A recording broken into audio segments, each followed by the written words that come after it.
नमस्कार। जय हिंद। जय श्री राम दोस्तों। शिवम चौधरी ऑफिशियल में आप सबका स्वागत है। आगे बढ़ने से पहले आप सबसे रिक्वेस्ट है, वीडियो को लाइक कीजिए, चैनल को सब्सक्राइब कीजिए और शेयर करना मत भूलिएगा। इसराइल ने ईरान पर हमला करने से पहले ईरान के अंदर एक बड़ा सैबोटाज ऑपरेशन लॉन्च किया था, जिसके लिए जरूरी था एक सर्वेलेंस मैकेनिज्म स्थापित करना। उसके लिए इसराइल ने बहुत सारी चीजें की, क्योंकि यह जरूरी था कि ईरान में कौन कब कहां जा रहा है, क्या कर रहा है, उसकी रियल टाइम फीड इसराइल तक पहुंचे। तो बहुत सारे बग्स को स्थापित करना, किसी को पेजर पकड़ा देना, किसी का मोबाइल ट्रैक कर लेना, टीवी ट्रैक कर लेना, ये सब कुछ तो था ही। लेकिन इसमें एक बहुत इंपॉर्टेंट एलिमेंट था, वो है सीसीटीवी कैमरा। बहुत सारे सीसीटीवी कैमरास ऐसे थे जो इसराइल ने स्थापित कर दिए थे ईरान के अंदर, और इसराइल ने जो ईरान का पूरा सीसीटीवी कैमरा का जो पूरा इंफ्रास्ट्रक्चर था, जो ईरान का खुद का आर्किटेक्चर था, उसको भी हैक कर लिया था। उसकी जानकारी इसराइल तक पहुंच रही थी। खैर, जब ये सब हो गया, वॉर चल रही है, सब जानकारियां निकल के आ रही हैं, तो चाइना भी थोड़ा घबराया हुआ है, क्योंकि उसका ही आर्किटेक्चर ईरान यूज कर रहा था। तो अब खबर ये है कि चाइना के अंदर भी बड़े स्केल पर जो सीसीटीवी कैमरेज लगे हुए हैं, उनको बदलने की बात चल रही है। खैर, वो एक अलग बात है। लेकिन इससे सीखते हुए जो पाकिस्तान की आईएसआई है, वो भी भारत के अंदर कुछ ऐसा ही सीसीटीवी जिहाद या सीसीटीवी स्पाइंग करना चाह रही थी, लेकिन उसका एक बड़ा मॉड्यूल भारत के अंदर बस्ट हुआ है। देखिए, पाकिस्तानियों में खुद का दिमाग तो नहीं है। उन्होंने सीखा, अरे जो फिलिस्तीनी है वो पत्थरबाजी करते हैं इंतफादा में, तो उन्होंने कश्मीर के अंदर पत्थरबाजी लॉन्च कर दी। उन्होंने देखा कि भैया इजरायलियों ने किस तरीके से सीसीटीवी का इस्तेमाल कर कर पूरे के पूरे जो ईरान है उसके ऊपर नजर रखी, तो हम भी कुछ ऐसा ही करते हैं। लेकिन भारत ईरान नहीं है। तो भारत में जो एजेंसीज हैं, और खासकर जो एटीएस और आईबी ने गाजियाबाद में एक बड़े नेटवर्क को बस्ट किया है। अभी मैं कह सकता हूं टिप ऑफ द आइसबर्ग है। वैसे ही अभी कुछ लोग पकड़े हैं, और जब यहां से वो जाल खींचना शुरू होंगे तो एक एक कड़ियां जुड़ती चली जाएंगी। अभी तक इसमें 6 लोग गिरफ्तार हुए हैं। गाजियाबाद का जो थाना कौशाम्बी है, उससे ये लोग गिरफ्तार हुए हैं, जिनका नाम है सुहेल मलिक, परवीन, राज, शिवा, ऋतिक और महक। समुदाय विशेष से बाहर के भी नाम दिखाई देंगे। अब वो कैसे उन्हें हनी ट्रैप किया गया, ब्लैकमेल किया गया, क्या किया गया, उस पर भी चर्चा होगी। दरअसल क्या मोडस ऑपरेंडी था इन लोगों का? ये क्या करते थे कि जितने भी लोअर तबके के जो फाइनेंशियली वीक हैं, जो छोटे छोटे जॉब्स करते हैं, कोई मैकेनिक है, कोई रेडी पे फल लगाता है या कुछ करता है, इस तरह के जो छोटे छोटे लोग हैं, उनको टैप किया गया। उनको छोटा छोटा लालच दिया गया, 5,000 से लेकर 20,000 तक, और उनको उनसे काम करवाए गए। उनको यह पता भी नहीं था कि हम शायद किसी के लिए काम कर रहे हैं। कुछ को पता हो सकता है, कुछ को नहीं पता हो सकता है, क्योंकि इस सब में जो मास्टरमाइंड है वो सुहेल मलिक है। जो सुहेल मलिक नाम का व्यक्ति है, वो मास्टरमाइंड है। और उसमें जो महक नाम की महिला है, वो कम्युनिकेशन और फील्ड असिस्टेंस का काम देख रही थी। यानी कि सारी की सारी जो बातचीत है, ये दो लोग कम्युनिकेट कर रहे थे पाकिस्तान से। ये एलईटी या जेई में से किसी एक का, यानी लश्कर तैयबा या जैश ए मोहम्मद में से अभी किसी एक का ये मॉड्यूल है जो बस्ट हुआ है। और जो ये महिला है, ये लगभग 3 साल से पाकिस्तान से कांटेक्ट में थी, और लगभग साल भर से ये सुहेल मलिक था, और सारा का सारा पैसा इस सुहेल मलिक नाम के व्यक्ति के अकाउंट में आ रहा था। अब इन लोगों ने क्या किया कि जो सोलर पावर्ड जो सीसीटीवी कैमरास आते हैं, उनको लगाना शुरू कर दिया।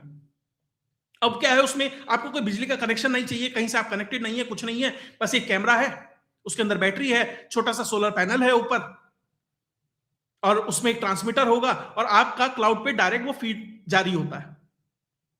अभी इनके पास से लगभग 8 मोबाइल बरामद हुए हैं, जिसमें अभी 50 वीडियोस और फोटोज अभी बरामद हुई हैं, जो हाईली सेंसिटिव है। ये कर क्या रहे थे? जगह जगह सीसीटीवी कैमरास लॉन्च करके, उसे इंस्टॉल कर इन्होंने अब तक लगभग ऐसी 20 लोकेशन जो एजेंसीज हैं, एटीएस है और आईबी है, उन्होंने चिन्हित किया है कि जहां इन्होंने ये सीसीटीवी कैमरास लगाए थे, उसमें पुणे का रेलवे स्टेशन है, दिल्ली कैंट है, हेडक्वार्टर है बीएसएफ और सीआरपीएफ का, उसके बाहर लगाए गए थे। उसके अलावा आनंद विहार रेलवे स्टेशन है, और मिलिट्री इंस्टॉलेशंस है बहुत ज्यादा, कई सारे उसमें मिलिट्री इंस्टॉलेशंस है, उनके बाहर भी लगाए गए, और पोटेंशियली कुछ नेवल बेसिस के बाहर भी ये सीसीटीवी कैमरास लगाए गए। कर्नाटक, राजस्थान, यूपी, दिल्ली, महाराष्ट्र, बड़ा नेटवर्क है इनका। 6 लोग गिरफ्तार हुए हैं, अभी 20 से 25 की और ढूंढ चल रही है। और चाहते क्या थे ये लोग? चाहते ये थे कि जो भी मिलिट्री मूवमेंट हो, नेवी की मूवमेंट है, मिलिट्री की मूवमेंट है, वो रियल टाइम फुटेज इनके पास आए। और बहुत सारी जगह लाइव फीड चल रही थी, पाकिस्तान के अंदर बैठे लोग, जो लोग हैं वो साफ देख रहे थे मिलिट्री का कोई मूवमेंट है, कोई उसकी एक्सरसाइज हो नहीं है, कहीं कोई क्राइसिस आ गई, वहां उसके लिए मूवमेंट हो रही, तो वो सारी रियल टाइम जानकारी ये तक ये पहुंचा रहे थे। मान लीजिए कोई मिलिट्री का ट्रक जा रहा है, उसके ऊपर टर्पोलिन वगैरह सब ढकी हुई है, इन्होंने फुटेज भेज दी। अब पाकिस्तान में बैठा हुआ एक आदमी ये अंदाजा लगा सकता है कि भैया ये टैंक ही है, टैंक जा रहा है कि मिसाइलें जा रही हैं। वही अंदाजा लगा सकता है वहां बैठकर कि इस कैंटोनमेंट में लगभग इतने लोग होंगे, मतलब इतने जवान, इतने की नफरी यहां पर होगी। अच्छा, ये वाली कंपनी यहां पर है, ये वाली बटालियन यहां पर है, अच्छा इनका ट्रूप मूवमेंट इस पैटर्न से होता है। तो बहुत सारी ऐसी जानकारी हैं जो सेंसिटिव इंफॉर्मेशन हैं, जो इस इन मिलिट्री इंस्टॉलेशन है, नेवी बेसिस है, उनसे ये जानकारी उन तक पहुंच सकती है। उन्हें ये पता लग सकता है, अच्छा आनंद विहार का रेलवे स्टेशन है, यहां से इस तरीके से मूवमेंट होता है सेनाओं का। अच्छा, एक टाइम पर यहां पर लगभग इतने लोग रहते हैं। अच्छा, पीक आवर जो है वो शाम को 6 से 8 बजे तक है।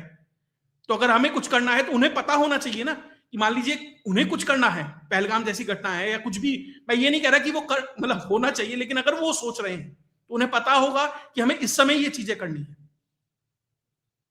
तो भारत में कोई अनफॉर्चुनेट इंसिडेंट उन्हें करना हो, मिलिट्री नेवी इनके मूवमेंट क्या हो सकते हैं वो इन्हें जानकारी करनी हो, तो एक पूरा का पूरा जो पिक्चर है वो वहां तक पहुंचे रियल टाइम में, ये वो चाहते हैं। एक छोटा सा उदाहरण देता हूं, गेम आया था पोकेमोन गो, तो बहुत सारे लोग उसमें पोकेमोन ढूंढते थे और फोटोज खींचती थी, वीडियोस बनती थी।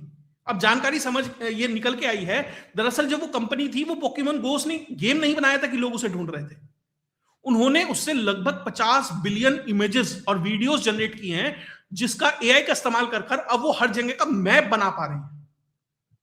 दिल्ली गुड़गांव में बच्चे भाग रहे थे, मुंबई में, पूरे भारत में कि पोकेमोन पकड़ेंगे। दरअसल उन्हें पता नहीं था वो किसी और के लिए एआई के लिए और उसके लिए डेटा जनरेट कर रही है, जिसका एआई का इस्तेमाल कर अब वो कंपनी अपने लिए बिजनेस खड़ा कर रही है।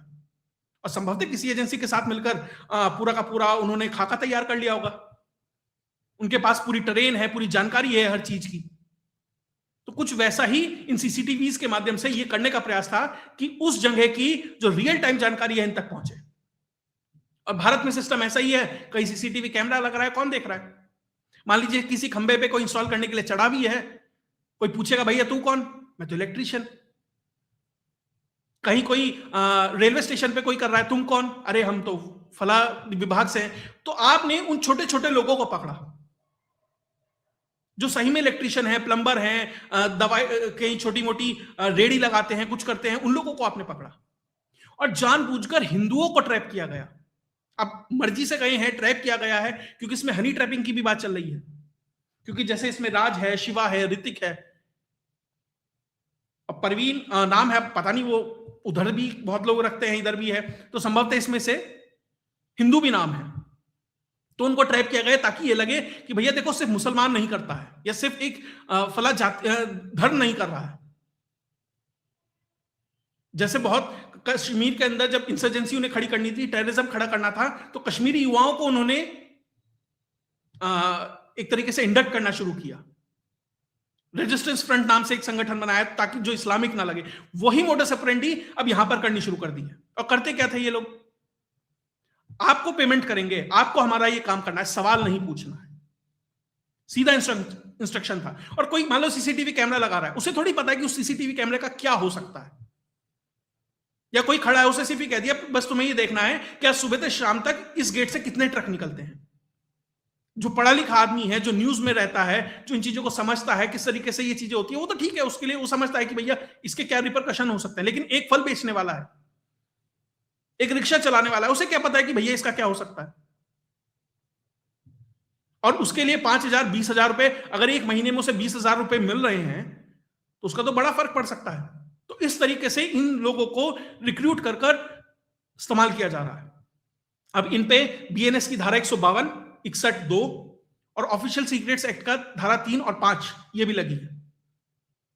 और मेरे हिसाब से इनके ऊपर एनएसए भी लगना चाहिए, मेरे हिसाब से इनके ऊपर यूएपीए भी लगना चाहिए, जबरदस्त तरीके से इनके नटबोल्ट कसे जाएं,